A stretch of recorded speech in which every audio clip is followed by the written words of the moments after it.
Yes, bro, welcome back to the channel. So I've lost 70 pounds in the past 18 months to 2 years. And in this video, I'm going to break down how I did it step by step.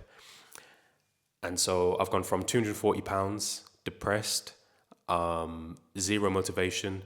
I'd just eat takeaways and stay up all night and just waste my life away. And I'd have zero confidence. I'd get no girls. I was going grey. It weren't looking good, bro. It weren't looking good. But I managed to rescue myself. I managed to take one first action and we carried that through. So we're now down to 168 pounds. And I'm going to walk you through how I did it and what I'd recommend. And I'm going to talk you through the mindset of it as well, because mindset was so key to how I managed to do it. There's limitless information on workouts and nutrition and what to do. So that never really resonated with me. It was all in my mindset and setting my mindset up for success. So that now I used to hate the gym, but now going to the gym actually feels good. And I'll walk you through how I made that change and how you can too. We'll cover mindset now, okay? So first step with mindset was just understanding why you want to do it. And it sounds simple. It just sounds like why. It just sounds like why. It just sounds like throwaway. But once you know your why, you can unlock some pretty powerful beliefs and set yourself up for victory. So let me explain. First off, you have to pick your goal. So for me, I wanted to lose 70 pounds, I wanted to build some muscle, and I want to feel better, and I want to look better. But then breaking that down a step further, it's why. So why do you want to lose 70 pounds? Well, I want to feel better, yeah? Well, why? Why do you want to feel better? Because I feel tired, I feel sluggish, I feel unconfident at the moment. Okay, why? Because people didn't respect me when I was 240 pounds, because I didn't respect myself, and also because I had no confidence in the way I looked as well, and people were probably laughing at me, or I felt quite insecure as well. So there's that as well. And then you can go several layers deep, and you can see how it's gone from just, oh, I want to lose 70 pounds to I want to feel better, look better, perform better, and be a better person for myself and for people around me, you know? So once you have that set down, and I recommend you write it down and read it every day. Read your goals every day, so you know why you're doing it, why you're going to the gym, why you're doing the cardio, why you're doing the steps, and makes it a lot easier, right? So once you have your why and you create a bit of a plan, you can just decide to go all in, right? So back when I was 240 pounds, I'd do a diet for a week or 3 days and I'd hop off, or I'd fuck off, eat some Uber Eats, eat some pizza, yeah? That's just never going to work, right? So commit to the plan and just decide that you're all in, and decide that you must have your goal, okay? That one mindset is very key. People say, oh, I need to lose 10 pounds, or oh, I need to lose 30 pounds, but they don't need to do it, because if they needed to do it, they'd do it, right? If you must do something because you won't settle for anything less, then you have such a high level of chance and success. You have such a high level probability, of reaching your goal. Yeah. So that mindset alone will help you in anything you do. And I'm starting to realize that now. So just going all in, committing, saying, no matter what, I'm focusing on this as priority. I'll get round to the other stuff. I'll get round to seeing friends. I'll get round to watching football. I'll get round to watching Netflix. I must hit my daily non-negotiables to reach my goal. Okay? So we've got our goal, and we've decided that we must have our goal. Okay? So now we need some tools to combat resistance. Because you're going after something new, your mind may try to keep you comfortable, may try and keep you safe, may try and keep you stuck, right? So you're going to need to be able to overcome that resistance. So you're going to need to be able to recognize the resistance and accept it and make a plan to move through it. Okay? So recognizing it. So, okay. So you're supposed to go to gym so you're supposed to go to gym at 6 a.m., let's say, and you don't want to go. Okay? So right there, That's resistance. Okay, you don't want to go. What I would do in that situation is I'd recognize it. I'd say, okay, I don't want to go. Okay, what can I do to make myself want to go? Why don't I want to go? And how can I make myself want to go? Right? So in that situation, I'd remind myself of my why, remind myself of my goals. Yeah. Okay, I don't want to go to the gym, but I do want that six pack. So what am I going to do? Am I going to not go, not get a six pack, or am I going to go and get a six pack and get lean and move into that better version of myself? And from there, you can also try to motivate yourself in other ways. You can visualize victory. You can visualize yourself with a six pack.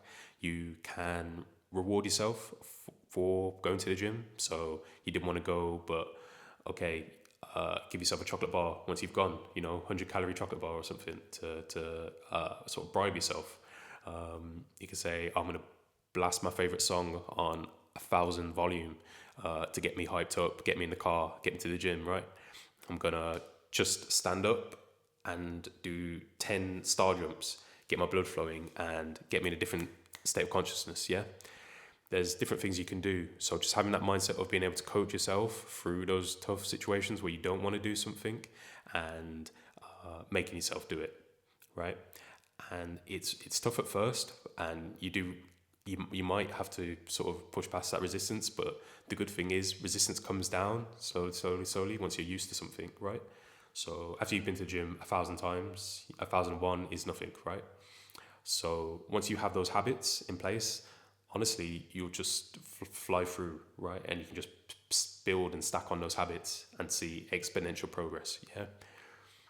Like coming from someone that didn't want to go to the gym at all and never went to the gym, some days I will like be half asleep and wake up on the way to the gym because my habits have just carried me there, right? On autopilot, which is crazy to me.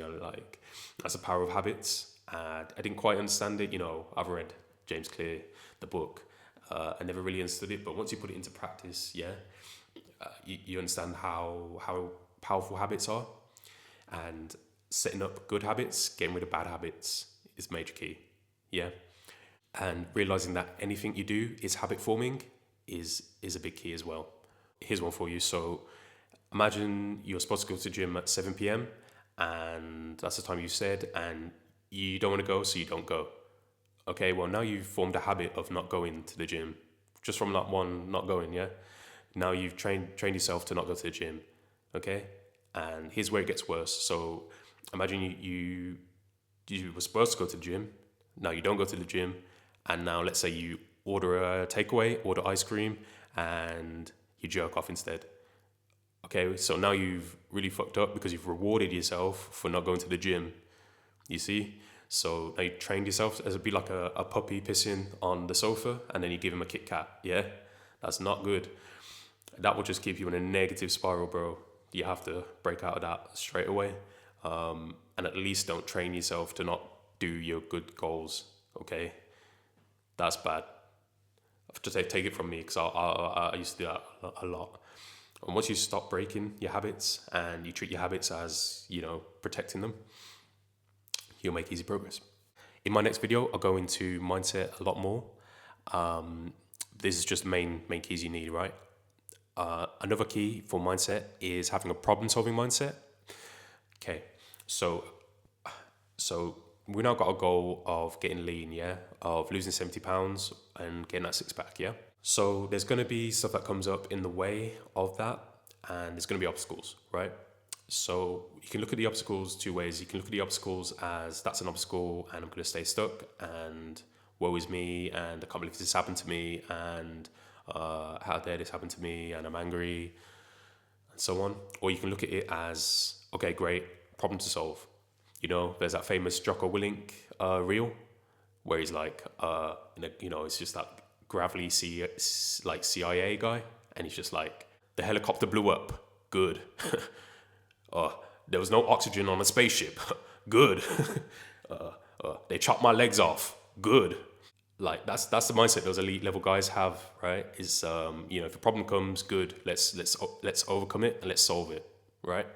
It's a normal one. Okay, so you're busy at work and you work 2 hours over, so you finish at 7, 8, and now you don't have time to go to the gym on a Monday.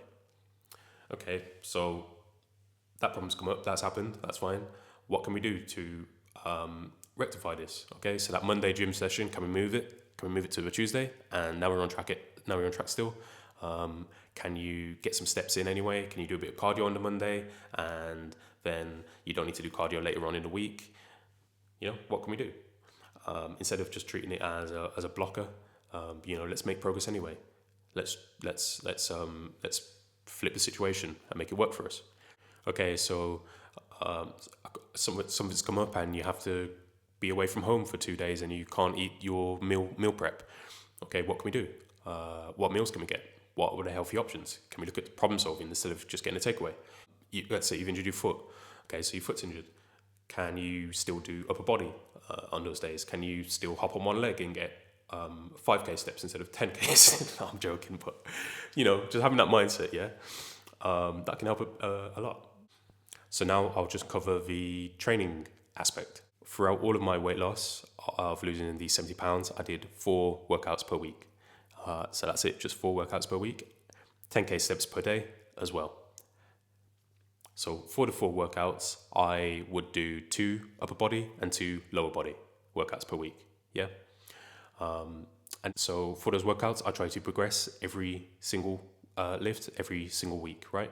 So that progressive overload of trying to add more weights or try to add more reps really, it did 2 things. So it made me see a bit more progress, right? So, I ain't gonna flex, but we're doing all right. And it allows you to actually see results, because back when I was 240 pounds, I'd go to the gym, I'd not track my lifts. So I'd just do whatever in the gym. I'd forget. I wouldn't even know what reps I'd be on.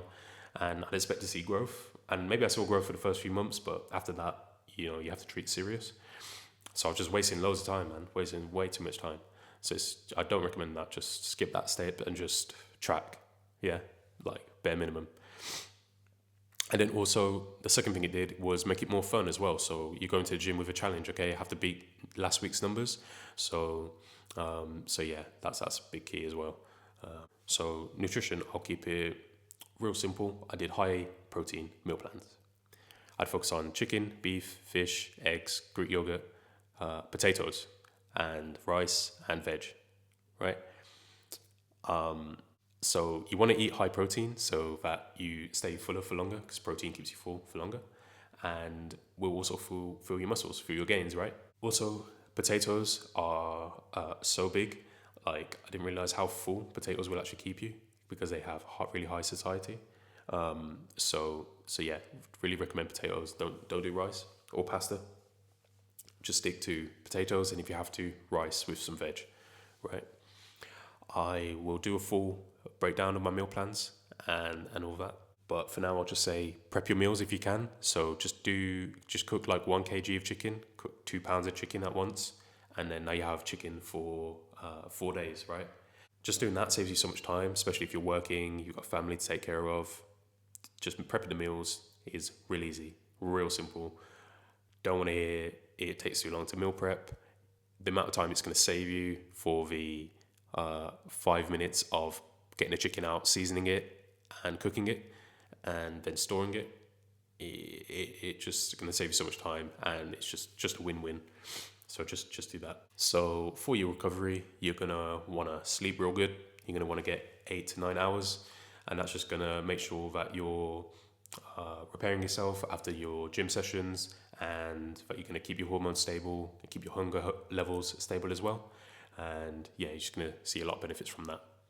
You don't want to be working so hard in the gym and then not sleeping, and then you're just going to get tired, burn out, want to take days off, want to rest, but you have to push. In terms of supplements, I only really took protein powder, took some creatine as well, and took the standard vitamins, Vit D, zinc, magnesium, all that. And yeah, also for recovery, I'd like stretch, I'd do some rotator cuff work, and I kind of treated steps as a recovery as well, because you just get out there, freshen up the legs, get some blood flow. So yeah, I'll do a deep dive into each one of those topics a bit later on, so subscribe for more. Definitely subscribe for more mindset stuff. I've got a lot coming, and Going to speak a lot more around self-sabotage as well, because that was another key thing I was doing with my mindset is, I'd lose weight for a week, I'd be on track, I'd lose a pound, 2 pounds, but then I'd self-sabotage myself straight back up. So that was a real big thing to overcome, and I will go into detail on how to overcome that. And so, yeah, I'm going to put a work with me link in the description. So if you want any help at all, just let me know. I'm your guy. So if that's help around training, around the mindset, around nutrition as well, if you want step-by-step instructions of what I did, just DM me Blueprint, or feel free to jump on a discovery call where we'll speak through what you're trying at the moment, and I can just recommend a plan for you as well. And yeah, we can go from there. Love.